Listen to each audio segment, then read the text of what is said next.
எல்லாரும் எப்படி இருக்கீங்க? நம்ம உடம்ப ஆரோக்கியமா வச்சுக்கிறதுக்கு நம்ம நிறைய விஷயங்கள் பண்ணுவோம். காலையில் எழுந்திரிச்சி எம்டி ஸ்டொமக்கில் ஏபிசி ஜூஸ் குடிக்கிறது, வாக்கிங், ஜிம், இந்த மாதிரி நிறைய விஷயங்கள் பண்ணி நம்ம உடம்ப ஆரோக்கியமாக வச்சுக்குவோம். ஆனால் நம்ம மென்டல் ஹெல்த்தை எப்படி பெட்டராக வச்சுக்கலாம் அப்படின்றது தான் இந்த வீடியோவில் பார்க்க போகிறோம். நானுமே என் லைஃப்பில் பட்ட சில விஷயங்கள், என்னோடய அனுபவங்கள், நிறைய பேர்கிட்ட இந்த தெரிஞ்ச விஷயங்களில் தான் இதை ஷேர் பண்ண போகிறேன்.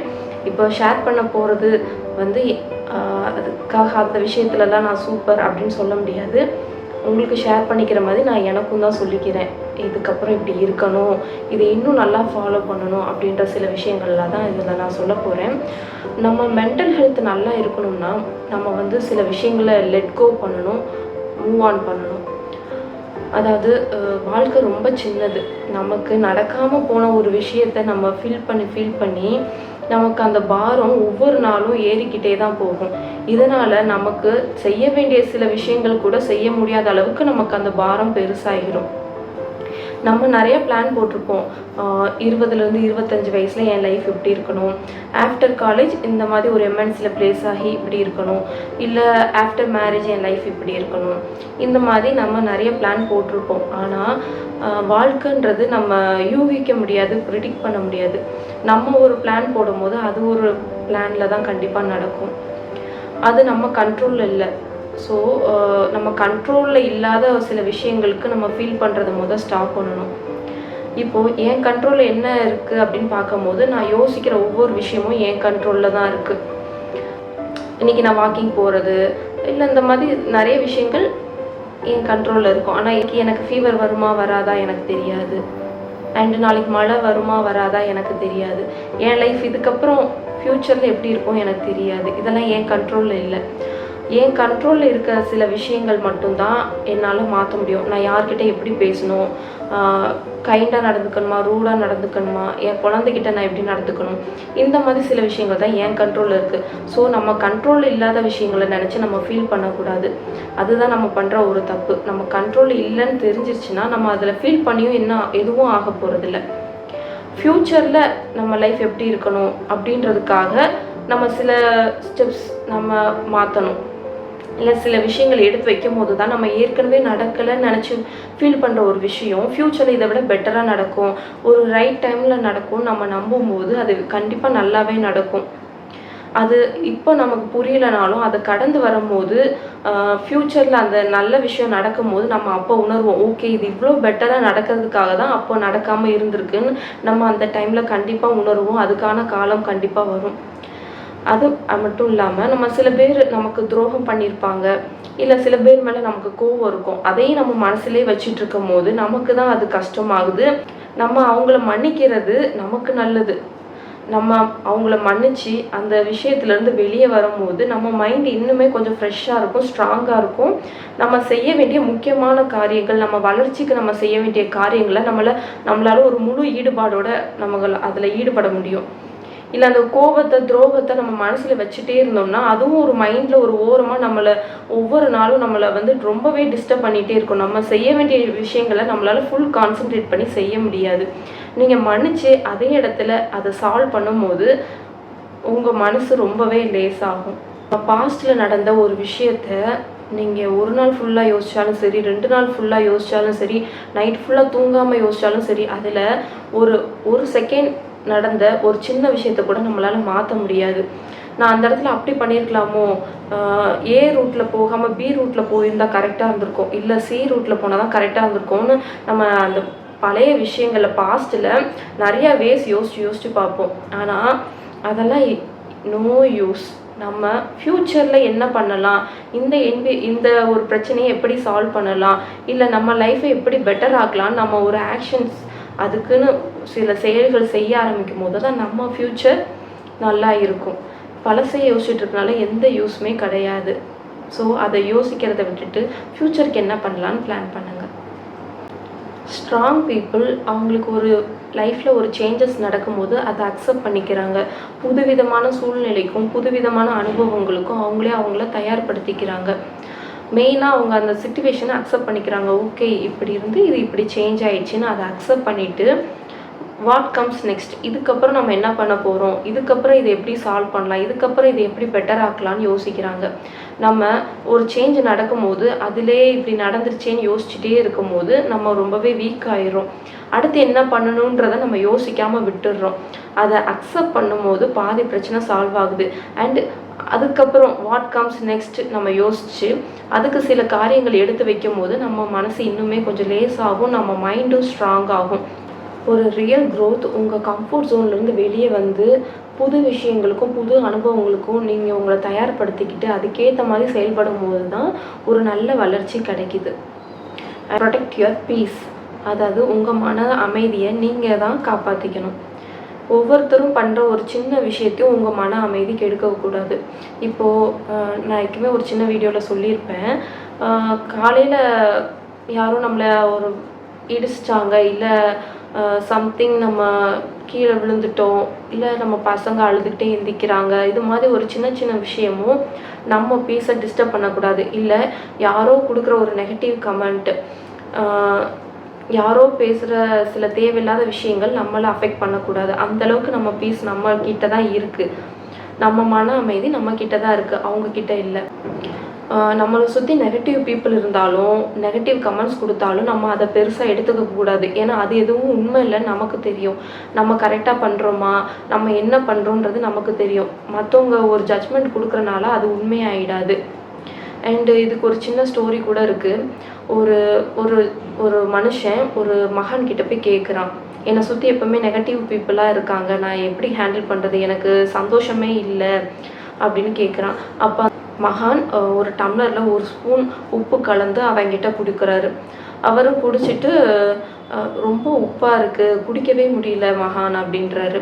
சரி வா அப்படின்னு ஒரு ஏரிக்கு கூட்டு போகிறாரு. அங்கே ஒரு ஸ்பூன் உப்பை கலக்குறாரு. இப்போ குடிச்சுப்பாரு அப்படின்னு சொல்கிறாரு. அவர் குடிச்சிட்டு இந்த தண்ணியில் நல்லா இருக்குது, நல்லா குடிக்கிற மாதிரி இருக்குது அப்படின்னு சொல்கிறாரு. அப்போ அவர் மகான் சொல்கிறாரு, ஓ மைண்டும் இந்த இந்த மாதிரி தான், ஒரு கிளாஸ் அளவுக்கு நீ வச்சுருக்கும் போது மற்றவங்க கொடுக்குற ஒரு நெகட்டிவிட்டி, நெகட்டிவ் கமெண்ட்ஸ், அவங்க உன்னை குறை சொல்கிறது எல்லாமே உன்னை அஃபெக்ட் பண்ணிக்கிட்டே இருக்கும். ஆனால் உன் மைண்டை நீ இந்த ஏரி அளவு பறந்து விரிஞ்சு வச்சுருக்கும் போது அவங்க சொல்கிற விஷயங்கள், குறைகள், அவங்க உன்னை பாதிக்கிற மாதிரி செய்கிற சில விஷயங்கள், இது எதுவுமே உன்னை அஃபெக்ட் பண்ணாது. உன்னோட மன அமைதி உன்கிட்ட தான் இருக்குது, நீ தான் அதை பாதுகாப்பாக வச்சுக்கணும் அப்படின்னு சொல்கிறாரு. நம்மளும் இந்த மாதிரி விஷயங்களை ஃபாலோ பண்ணும்போது நம்ம மைண்ட் இன்னுமே ஸ்ட்ராங்காக இருக்கும். நீங்கள் உங்களுக்கே தெரியாமல் சிலர் ஒரு நெகட்டிவ் பீப்புள் அவங்களோட கமெண்ட்ஸு இல்லை இது மாதிரி நீங்கள் நினச்சிட்டே இருக்கும் போது இது ஆட்டோமேட்டிக்காக உங்கள் எனர்ஜி ரொம்பவே ட்ரெயின் பண்ணிக்கிட்டே இருக்கும். Calm mind is a strong மைண்டுன்னு சொல்கிறாங்க. Next point, be kind. Strong people எப்போவுமே கைண்டாக இருக்காங்க. அதுக்காக கைண்டாக இருக்கிறப்ப மற்றவங்க நம்மக்கிட்ட அட்வான்டேஜ் எடுத்துக்கிற அளவுக்கு இல்லாமல் இருக்கணும். அதாவது சில இடங்களில் எந்த இடத்துல பேசணும், எந்த இடத்துல பேசக்கூடாது, எந்த இடத்துல தன்மையாக இருக்கணும்னு நமக்கு தெரியணும். மற்றவங்க கிட்ட கைண்ட் அண்ட் ரெஸ்பெக்ட் காட்டும் போது நம்மளோட செல்ஃப் ரெஸ்பெக்ட் எந்த இடத்துலையும் குறையாமல் நம்ம பார்த்துக்கணும். நம்ம சில பேர்கிட்ட கைண்டாக நடக்கும்போது நமக்கு சம்டைம்ஸ் அதோட வேல்யூ தெரியாமல் இருக்கலாம். ஆனால் ஏற்கனவே ஒரு டஃப் சுச்சுவேஷனை ஃபேஸ் பண்ணிகிட்டு இருக்கவங்களுக்கு நம்ம காட்டுற ஒரு கைண்ட்னஸ், நம்ம சிரிக்கிற ஒரு ஸ்மைல் அவங்களுக்கு கொஞ்சம் பெருசாகவே தெரியுங்க. இந்த மாதிரி ஸ்ட்ராங் பீப்புள் எல்லார்ட்டையுமே எப்போவுமே கைண்டாக இருக்காங்க. ஸ்ட்ராங் பீப்புள் எப்போவுமே ரிஸ்க் எடுக்க ரெடியாக இருக்காங்க. அவங்களுக்கு கிடைக்கிற சான்ஸ் எல்லாம் அவங்க க்ரோத்துக்கு அவங்க யூஸ் பண்ணிக்கிறாங்க. நம்ம நிறைய டைமில் ரொம்ப சேஃபாகவே ப்ளே பண்ணிடுறோம். ஆனால் ஸ்ட்ராங் பீப்புள் ஒரு ரிஸ்க் எடுக்க துணிஞ்சு அதுக்கு அவ்வளோ தைரியமாக அந்த ரிஸ்க்கை எடுத்து அதில் இருக்கிற சில விஷயங்களை இம்ப்ரூவ் பண்ணி அவங்க வளர்ச்சிக்கு அவங்க பயன்படுத்திக்கிறாங்க. அவங்க கிடைக்கிற ஒவ்வொரு சான்ஸுமே அவங்க க்ரோத்துக்கு எந்த மாதிரி அதை மாற்றலான்னு தான் யோசிப்பாங்க. Stop comparing. அதாவது ஸ்ட்ராங் பீப்புள் எப்பவுமே தன்னை மற்றவங்களோட கம்பேர் பண்ணுறது இல்லை. அவங்களோட சக்ஸஸை பார்த்து அவங்க பொறாமப்படவும் மாட்டாங்க. ஏன்னா அவங்களோட சக்ஸஸ் நம்மக்கிட்டேருந்து பறிக்கப்பட்டது கிடையாது. அது அவங்களோட உழைப்பு. ஓகேவா? அதை நம்ம அது மேலே பொறாமப்படாமல் அவங்களுக்கு சப்போர்ட் பண்ணணும். மற்றவங்களுக்கு சப்போர்ட் பண்ணும்போது நம்ம வாழ்க்கையும் தானாகவே தூக்கி விடப்படும். இப்போது ஒவ்வொருத்தவங்க வாழ்க்கையும் ஒவ்வொரு மாதிரி இருக்குது. சில பேருக்கு 20 வயசுலேயே சக்ஸஸ் கிடைச்சிரும், சில பேருக்கு 25 வயசில் கிடைக்கும், சில பேருக்கு 35 வயசில் கிடைக்கும், சில பேருக்கு 40 வயசில் கிடைக்கும். ஒவ்வொரு வாழ்க்கையும் ஒவ்வொரு விதமான பயணத்தை கொண்டு இருக்குது. இப்போது சில பேருக்கு கிடைச்ச ஒரு 32 வயசில் கிடைச்ச சக்ஸஸை நம்ம 26 வயசுலேயே அந்த சக்ஸஸ் சாப்டர்ஸ் கூட கம்பேர் பண்ண முடியாது. அதுக்கு முன்னாடி அவங்க நிறைய விஷயங்கள் கோ த்ரூ பண்ணியிருப்பாங்க. ஆனால் நம்ம கண்ணுக்கு அந்த சக்ஸஸ் மட்டும் தான் தெரியும். நம்ம வாழ்க்கையில் நம்ம சில விஷயங்கள் பண்ணும்போது நமக்கும் ஒரு குறிப்பிட்ட டைமில் சக்ஸஸ் கிடைக்கும். அது நடக்கும்னு நம்பிக்கை வச்சு பண்ணும்போது கண்டிப்பாக நடக்குங்க. சக்ஸஸ் ஸ்ட்ராங் பீப்புள் அவங்களோட மற்றவங்க கூட அவங்க கம்பேர் பண்ணிக்கவே மாட்டாங்க. அவங்க கூடவே அவங்க கம்பேர் பண்ணிக்குவாங்க. நேற்று நான் புக்கில் 4 பேஜஸ் படித்தேன், இன்றைக்கி நான் 6 பேஜஸ் படிக்கணும், இல்லை 10 பேஜஸ் படிக்கணும். நேற்று நான் 10 மினிட்ஸ் வாக்கிங் போனேன், இன்றைக்கி நான் 15 மினிட்ஸ் வாக்கிங் போகணும். இந்த மாதிரி அவங்க கூடவே கம்பேர் பண்ணிக்குவாங்க. நம்ம கூட மட்டும்தாங்க கம்பேர் பண்ணணும். நம்ம கூட மட்டுமே கம்பேர் பண்ணும்போது நம்மளோட வளர்ச்சி ஒவ்வொரு நாளும் 1% கூடுனா கூட நம்ம வளர்ச்சி இன்க்ரீஸ் ஆகிட்டே தான் இருக்கும். ஃபேஸ் ஃபியர்ஸ், அதை கான்ஃபிடென்ட் பீப்புள் அவங்களோட பயத்தை ஓவர் கம் பண்ணி அந்த விஷயத்தை ஜெயிக்கிறாங்க. கான்ஃபிடென்ட் பீப்புள், ஸ்ட்ராங் பீப்புள் அவங்க தன்னை நம்பும் போது அவங்க இன்னுமே ஒரு ரைட் டெசிஷன், ஒரு பெஸ்ட் டெசிஷன் எடுக்கிறாங்க.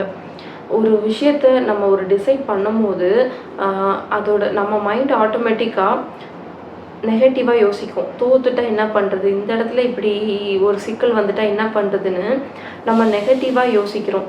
ஆனால் ஒரு ஸ்ட்ராங் பீப்புள் என்ன பண்ணுவாங்கன்னா அந்த நெகட்டிவ் சைடை விட பாசிட்டிவ் சைடு அதிகமாக யோசிப்பாங்க. நம்மளுமே அப்படி தான் இருக்கணும்.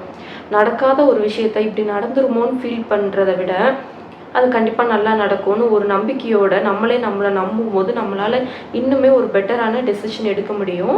நம்ம எந்த விஷயத்துக்கு பயப்படுறோமோ அதை செஞ்சு அதை ஓவர் கம் பண்ணும்போது நம்ம மைண்டு அதுவே ஸ்ட்ராங் ஆகிடும். நம்ம ஒரு கான்ஃபிடென்ட் பீப்புளாக இருப்போம். கீப் லேர்னிங் அண்ட் க்ரோயிங், அதாவது ஸ்ட்ராங் மைண்ட் அவங்க என்ன பண்ணுறாங்கன்னா புது விஷயங்களை கற்றுக்கிட்டே இருக்காங்க. கட்டுறது கைமண் அளவு, கல்லாதது உலக அளவுன்னு சொல்கிற மாதிரி அவங்க கற்றுக்கிறத ஒருபோதும் நிறுத்துறதே இல்லை. ஓகே, நான் இவ்வளோ படிச்சுட்டே போதும், இதெல்லாம் தெரிஞ்சுக்கிட்டே போதும் நம்ம நிறுத்தாமல் நமக்கு இந்த உலகத்தில் தெரிஞ்சுக்கிற வேண்டிய விஷயங்கள் நிறையவே இருக்குது. ஒவ்வொரு புது விஷயங்கள் நம்மளால் தெரிஞ்சுக்கும் போது நம்ம வாழ்க்கையில் இன்னுமே நம்ம ஒரு பெட்டர் டெசிஷன் இல்லை நல்ல சாய்ஸஸ் லைஃப்பை அனலைஸ் பண்ணுறதுக்கு நமக்கு கொஞ்சம் ஈஸியாகவே இருக்கும். நம்ம கற்றுக்கிற எந்த ஒரு விஷயமே வேஸ்ட் ஆகாதுங்க. எந்த ஒரு சின்ன விஷயம்னாலும் நமக்கு ஏதோ ஒரு டைமில் கண்டிப்பாக ஹெல்ப் பண்ணும். ஸ்ட்ராங் மைண்ட் பீப்புள் அதை தான் பண்ணுறாங்க. எப்போவுமே கற்றுக்கிட்டே இருக்காங்க. கற்றுக்கிட்டே இருக்கும்போது நம்ம பிரெயின் இன்னும் ஷார்ப்பாகும், இன்னும் பவர்ஃபுல்லாகவே இருக்கும். இந்த மாதிரி புது விஷயங்களை அவங்க கற்றுக்கிட்டே இருக்கும்போது அவங்க பார்க்கும்போது இன்னும் கான்ஃபிடெண்ட்டாகவே தெரியுறாங்க. Stay strong and keep going, அதாவது லைஃப்பில் சில டஃப்பான டைமில் கூட குவிட் பண்ணாமல், கிவ் அப் பண்ணாமல் நீங்கள் ஓடிட்டுருக்கதே பெரிய சக்ஸஸ் தான். மற்றவங்க கிவ் அப் பண்ண அந்த டைமில் நீங்கள் இன்னும் ஓடிக்கிட்டு இருக்கிறது உங்களுக்கு மிகப்பெரிய விஷயம் வரும்போது அந்த ப்ராப்ளத்தில் கான்சென்ட்ரேட் பண்ணாமல் சொல்யூஷனில் கான்சென்ட்ரேட் பண்ணி இதுக்கப்புறம் என்ன பண்ணலாம் அப்படின்னு நீங்கள் யோசிக்கும் போது உங்கள் மைண்ட் இன்னுமே கொஞ்சம் ஸ்ட்ராங் ஆகுது. கீழே விடாமல் ஓடிக்கிட்டே இருக்கிறது சக்ஸஸ் இல்லைங்க. எத்தனை தடவை கீழே விழுந்தாலும் திருப்பி எந்திரிச்சு ஓடுவேன்னு ஓடுறாங்க பார்த்தீங்களா, அவங்க தான் சக்ஸஸான பீப்புள். அதனால் நீங்கள் எவ்வளோ ட்ரை பண்ணியிருந்தாலும் இல்லை தோல்வி அடைஞ்சிருந்தாலும் அதை பற்றிலாம் கவலைப்படாமல் திரும்ப எழுந்து ஓடுங்க. உங்களுக்கான டைம் வரும்போது கண்டிப்பாக சக்ஸஸ் உங்களை தேடி வரும். Stay strong and keep going. உங்களுக்கான நல்ல விஷயங்கள் உங்களை தேடி வந்துக்கிட்டே இருக்கும். பாசிட்டிவாக இருங்க, ஹாப்பியாக இருங்க. Bye, thank you.